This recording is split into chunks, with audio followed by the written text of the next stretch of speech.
Hello, good morning, and welcome to Headline Roundup. My name is Ijoma Udumudu. And I'm Michael Pepple. Yeah, Michael, did you hear about the story about the APC woman leader and Rufai? From Lagos, yeah. She went on Arise and she was talking about APC having constructed a couple of women's center. And then when she was pressed on the locations and all those things about, she was floundering. I mean, like I always say, this is a government or a party that they just throw things around and hope something sticks. So, like I said, I'm never surprised when I see Yesterday we talked about them claiming projects that weren't theirs. They claimed projects that attributed to themselves, projects that they didn't start and they didn't complete. I mean, APC is looking for anything to latch onto now to campaign with, really. And then there was also yesterday on an interview where Festus Keyamo, the spokesperson to the APC presidential candidate, when asked where the presidential candidate was, and he said he didn't know. I mean, who knows? Like, we've been asking where's Tinubu. Maybe he doesn't actually know. But if his spokesperson doesn't know, I mean, then... And looking at it, that campaigns have started already. Is this a party that is ready for election? Let's just assume he was joking. On national TV, well... I mean... I don't know. If he doesn't know where the candidate is, and if the candidate cannot be bothered to campaign, for elections, I don't know. It's either he's taking it for granted or he has already started planning to fail. I mean, word has it he's coming back today, so let's see. Word has it. The spokesperson doesn't know. Anyway. Rumor has it. All right, we'll take a look at all of the headlines that are making rounds this morning.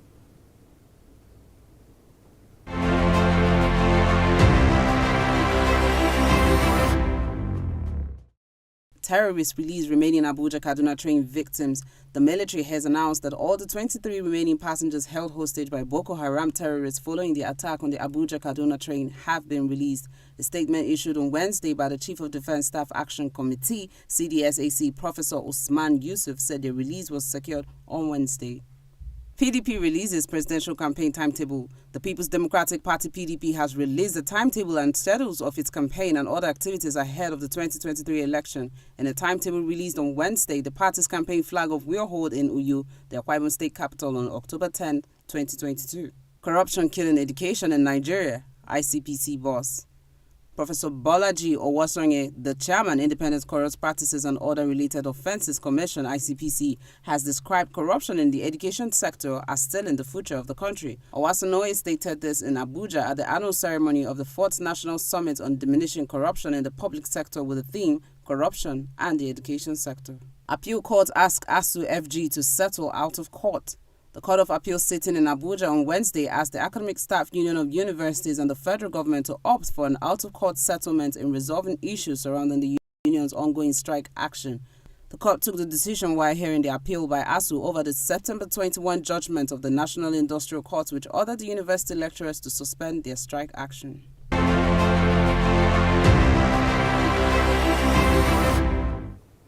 Welcome. If you're just joining us, this is still Headline Roundup. I mean, looking at the story, the 23 passengers that were released from the Kaduna-bound train. I mean, yesterday, these people have been held since March, and yesterday, finally, they were released. The secretary to the Chief of Defense Staff Action Committee, Usman Yusuf, has said that, coming out to thank the Chief of Defense, the President, and all others for their contribution. I think for me, really, it was more of why didn't we see this intervention come, when it was supposed to come? Why are these people being released after 5 months, in captivity?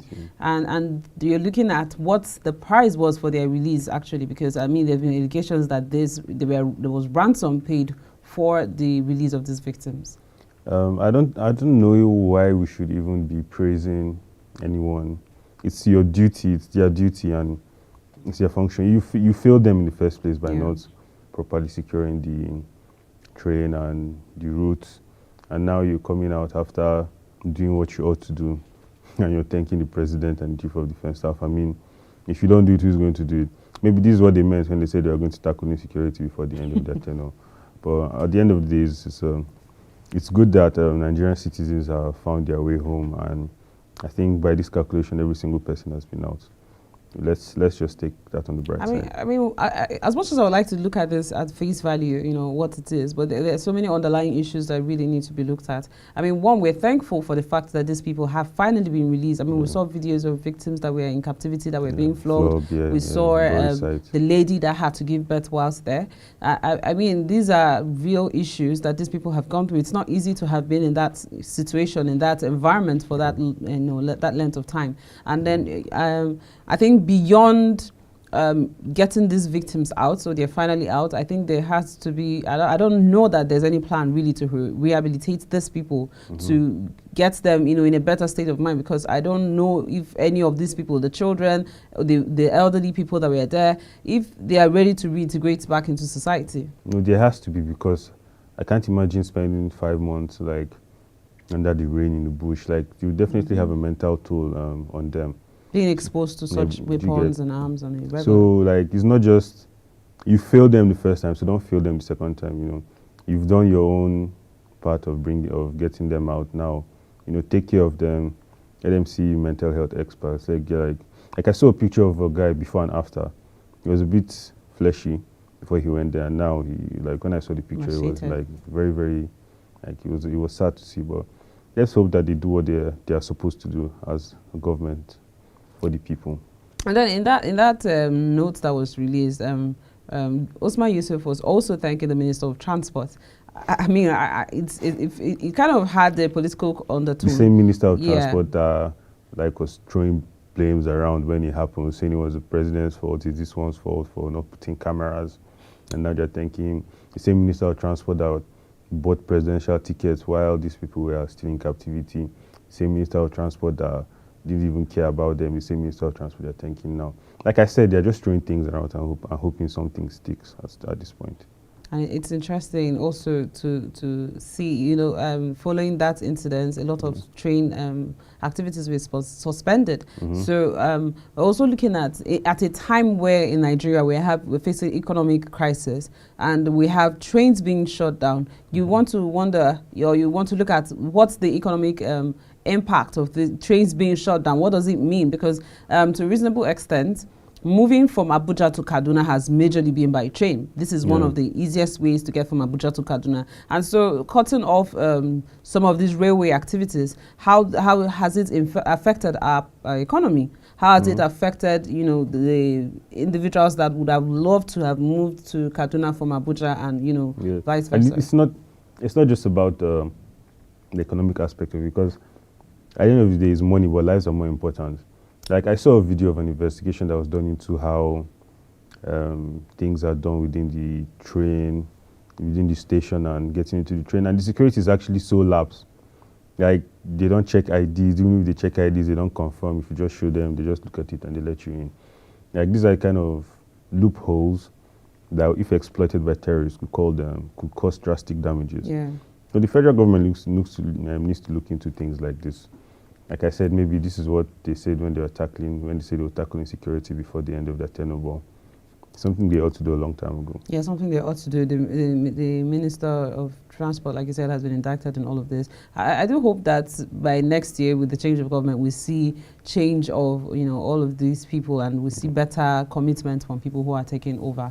Moving on, the PDP presidential campaign is set to flag off on Monday, 10th of October. I don't know what we expected. This looks like the only party at the moment that seems to have its act together. They seem to have prepared well enough. They're starting their campaigns at a time where the spokespersons of some party don't know where their candidate is. That's the time that we're in. And where some other parties don't even have a campaign council to start with. That's so true, no structure. But if we are just flagging off our campaign on Monday, then I wonder what's been happening since. Have they been playing or having parties? Because I see massive rallies in almost every state they go to, in Ogun, in Gombe, in Bauchi. Yesterday, that was a tumultuous crowd, I guess you could say. Like I always say, and you said as well, PDP is the beautiful bride. And it's clear that we have our things together, and every other party is just scrapping for anything. It's very interesting to see that Bauchi, Gombe, those weren't even rallies. Those weren't rallies. These were just, happenstance. So you look at these what's going on, or these happenings, and you want to, it just gives you a clearer picture of what's going to happen in 2023. It shows you where the heart of the people truly are, and that the minds of people are 101% behind, with Atiku Abubakar. I mean, 2023, we know where the votes are coming from. We see where the people are going to, and this is the voice of the people, really. And it's also interesting because, I mean, campaigns are starting off. They're starting off in Uyo, which is the home of the chairman of the campaign council, His Excellency Governor Emmanuel Udom. And it's interesting because he was an aspirant too. He was running for presidency too. He bought the tickets to run, and then it led me to look at all of the people who were aspirants too. Bukola Saraki is now an SA to the campaign council. Another aspirant, Aminu Tambuwal, Governor Aminu Tambuwal, is also the DG of the council. So it seems like all of the aspirants have been carried along, well, all except Governor Wike for obvious reasons. I think following the visit by the BOT yesterday, yes, we're going to see Wike really involved. Like I always say this, like let's not forget that His Excellency the Governor of Rivers State has no problem with our candidate. He just has a problem with the quote-unquote national chairman. And based on equity, well, let's leave that for BOT to settle, which they probably will. In terms of the other candidates, it's clear that we have a house together, our family is one, and everyone is forging ahead with the sole aim of getting into Aso Villa for the people and not for our selfish gains. At the end of the day, PDP is moving forward. They're united, and they're all about getting to Aso Rock in 2023.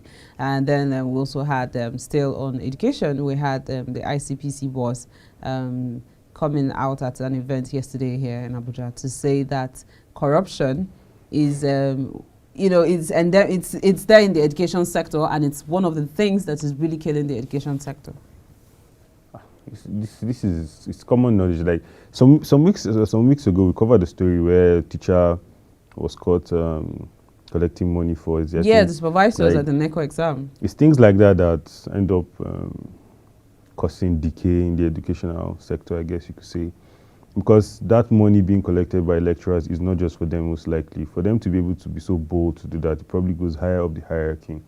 And talking about ASU, the federal government, these are all like, obviously the money is there, but like, why can't you just fund the union?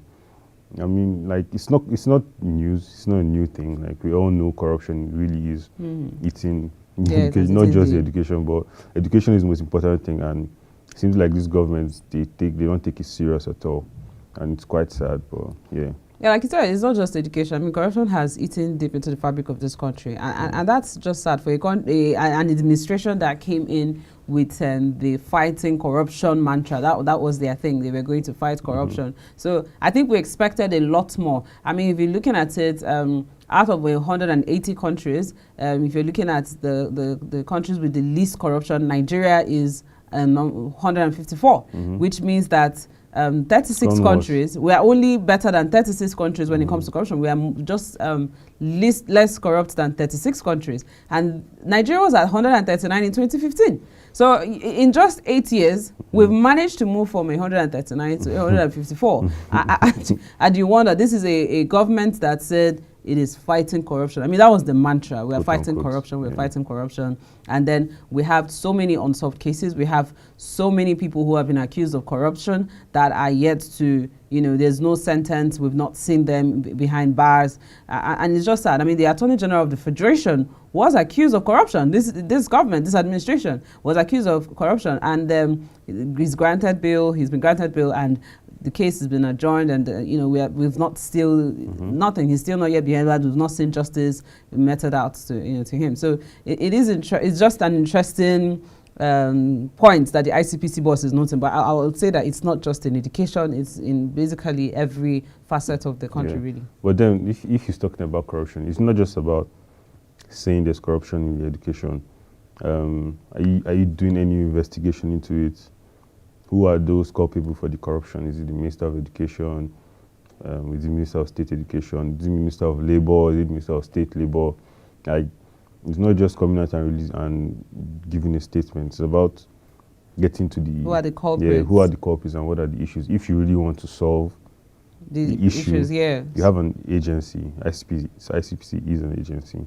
So you have an agency that has the powers to do such investigation, or you can refer it to EFCC to do the investigation and see who those that are culpable for such corruption in the educational system. So arguably, some of these agencies have been turned to rubber stamps. They've been used to witch hunt. Yeah, They've been turned to tools for political use. They've been used to witch hunt people. I mean, we've had allegations that the EFCC witch hunts people who are opposition, and we had the chairman of APC, the former chairman of APC, Adams Oshimole, coming out in a rally in 2019 to say that once you come over to APC, all your sins are forgiven. I mean, this is not corruption, then I probably don't know what corruption is. But that's what we have. That's what we have. That's what we have in Nigeria. Yeah. So most of these agencies are not doing what they're supposed to be doing. I want to look at EFCC, for example, through the lens of Nuhu Ribadu and how much EFCC was, it was such a fear then. I think the EFCC these days have been reduced to hunting for internet fraudsters, and that's actually what it is. Yes, that's what that's really what it does now, and it seems like these are the only people who are afraid of the EFCC. I mean, in the days of Nuhu Ribadu, EFCC was a force. It was a formidable force. Everybody, irrespective of who you were, you were afraid of EFCC. Anyway, we'll go on a short break now, and when we return, we'll be looking at more stories. Do stay with us.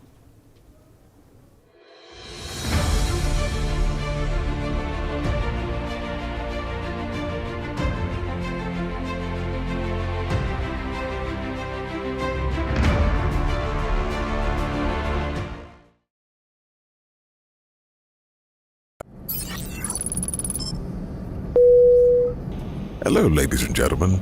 This is your captain speaking. Welcome aboard Flight 2023 AtikuLive 2023. I have my co-pilot here with me, Dr. Ifeanyi Okowa, keeping track on all navigation systems. Our destination is a united Nigeria. Right now, we're cruising at 2022 feet above sea level. Before we arrive at our destination, let me give you a brief update on what to expect at our destination. Number 1. The temperature is going to be hot on security issues. 2. The people are going to be better educated, and the educational system and healthcare will be accessible to every citizen. 3. The economy is going to be thriving and booming. And of course, there'll be true federalism. This and many more to be expected for a united and prosperous Nigeria. So sit back and relax, and before you know it, if we all join hands together, we shall arrive at the new united Nigeria we all dream of soon enough. My name is Atiku Abubakar. As one, we can get it done. This nation for the first time is most divided like never before. This nation for the first time stands in a place and position of its greatest challenges, perhaps since the Civil War. This is the most challenging period in the economy of our nation. This is the most challenging period in the security, infrastructure, or stature of our nation. This is the most challenging situation in almost every facet of the unity of this nation. And there is no one man, as far as the current permutation, the current arrangement is concerned, that is most positioned to salvage and to save the situation like Atiku Abubakar. I'll tell you the truth, we all know the presidential aspirants that are out there. By experience, Atiku is far and above every one of them. He has been an elected governor, he has been a vice president for 8 years, and so many other experiences that he's bringing to board. None of them can boast of that experience. None of them possesses that kind of experience coming into this election. He is the one man who has told us he will unify this country, and we've seen his antecedents. He has friends across the length and breadth of this country like none of those presidential aspirants do. He is a man who has connected well with every Nigerian. He's not a bigot. He's not a tribalist. He's a man who knows nobody after your creed or tribe. He's a man who knows you as a Nigerian. Atiku is a nationalist. Atiku is a patriot. This is the truth of the matter. This is the kind of man that the People's Democratic Party, the PDP, is presenting to Nigerians. And I can assure you, come 2023, Nigerians will live to celebrate. Nigerians will live to be happy with themselves that a man has come to save Nigeria, that Atiku Abubakar has come to save Nigeria, because that has been in the core of his heart. That has been his heart cry for all these decades, for all these years that he has sought to be the president of this country. And I assure you, he will unite warring factions of this country. He will bring about the security of this country. He will bring about the economic development of this nation, and all Nigerians will be proud. Today, Nigeria has become a laughing stock in the scheme of things, and even on the African continent. We used to be the giant of Africa. We used to be the leader of Africa. But all of a sudden, we've become the laughing stock of Africa. Atiku will change that narrative. Atiku will change that story. Atiku is the best man. He is the right man. He is the man positioned to take this nation to its glory land. As one, we can get it done. Welcome back. If you're just joining us, this is still Headline Roundup. I mean, we've been looking at a lot of stories that have been making round.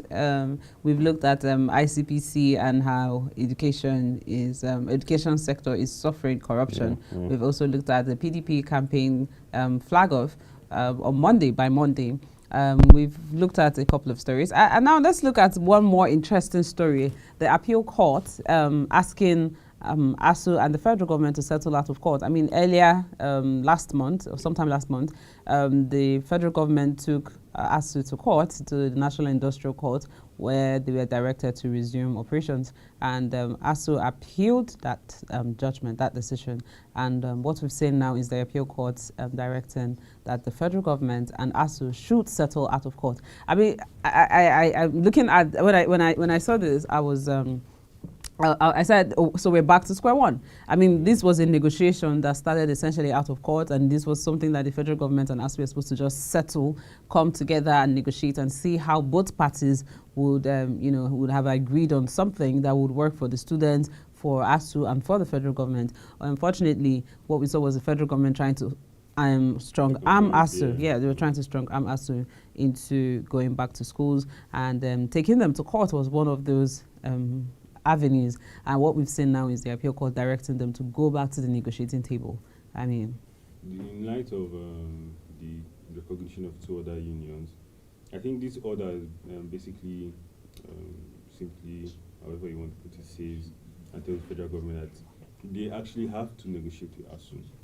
You can't just think sideline. You think you can't just think you can go around ASU and by creating two other agencies and thinking it's going to work in their favor. The court has declared that not possible, and they have to negotiate with ASU at this point, which is, I mean, it's good for ASU, but also shows the vulnerability of the federal government.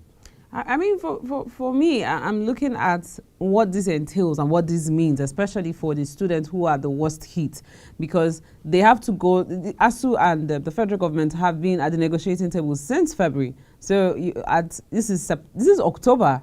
And the year is almost over. I mean, if they were to resume session today, they're really going to school for a bit of October and November, and that will be it. That will be it for an entire year. So for a negotiation that they were not able to make, they were not able to reach an agreement between February and October. Do you see them reaching an agreement, before the presidential elections even? It's like, at this point, it's just theatrics and reaching for anything.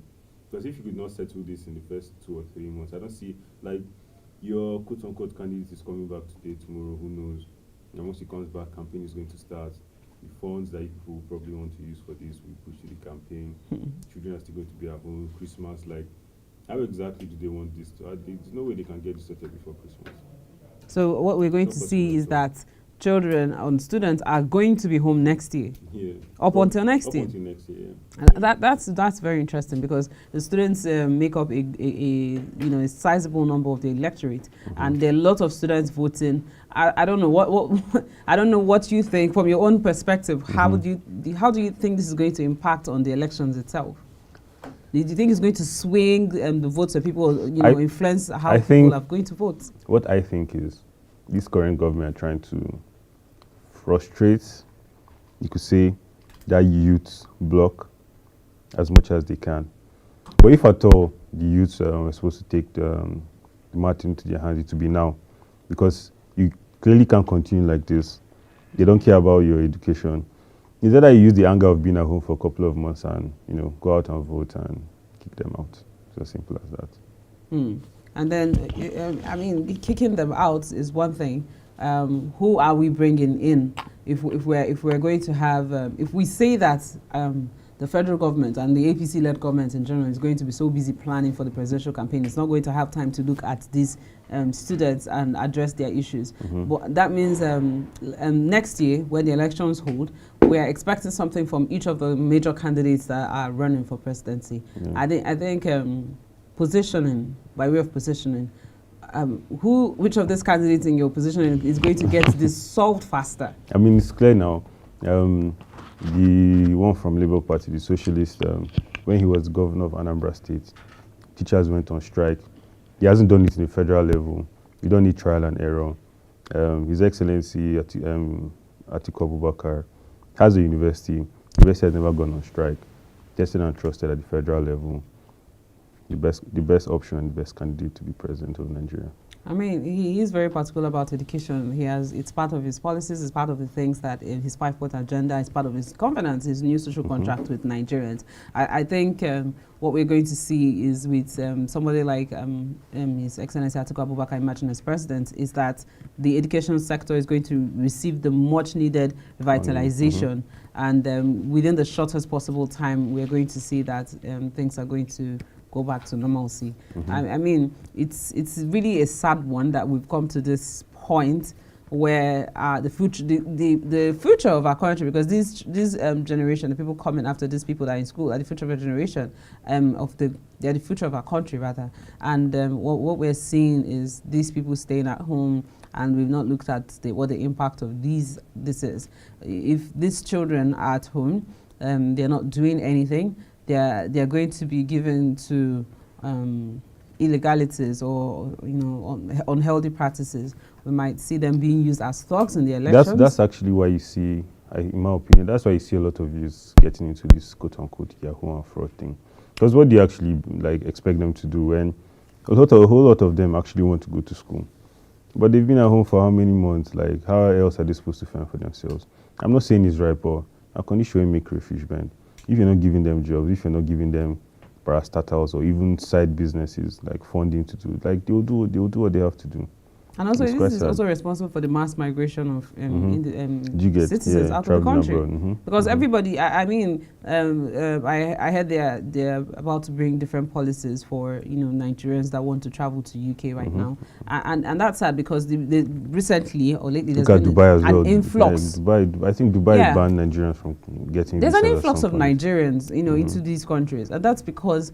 And in the past 6 years, we've seen an increase in this rate, the rate of Nigerians that are migrating, the influx of Nigerians into other countries, and it is overwhelming. I agree, it can be overwhelming for some of these countries, and what they're trying to do is put more stringent measures to make sure that we don't have as much people coming from here.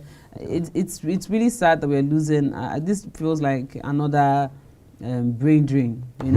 Nigerians are leaving, we're losing manpower, and our best hands are leaving, and it seems like our government is not doing anything about it. I mean, the government itself is part of the people that have migrated. So they are part of people that are migrated, that are leaving the country. Leaving the country for your health. Yeah, for whatever reason, they're part of the people that are leaving. So if you do not believe in your own country enough to invest in it, enough to stay here, then why should the country believe in this party? This party, APC, has really failed the people of Nigeria. They failed to meet up to expectation. They failed in their social contract to Nigerians, if they ever had one anyway. What's happening on the sports scene? Let's take a look at what's happening on the sports scene. Sports, talking about Champions League yesterday, a couple of fixtures. Chelsea won. Chelsea played against Milan and won. Madrid won against Shakhtar. PSG drew 1-1 to Benfica. And some of the Man City won 5-0 as well against Copenhagen. Haaland is on fire, man. Yeah. I was just going to say that Man City is on fire, but then haven't they always? Yeah, do you understand? Today is Europa League. My team, Arsenal, are playing. Yeah. Wish them all the best, and 3 points in the bag. Yeah, they need. There was a prediction that Arsenal is going to finish top 3. We're not sure about them carrying the cup anyway. Let's win the Premier League. I don't see that happening. I don't see Anything that is possible, though. Anything is possible, though. All right, that's the much that we can take on Headline Roundup today. Please join us tomorrow, same time. And as we round up for the week, this is Thursday. We'll round up for the week tomorrow. Join us 8 to 9 a.m. Follow us across all our social media platforms. Until I see you again tomorrow, my name is Ijoma Odumodu. And I'm Michael Pepple. Bye.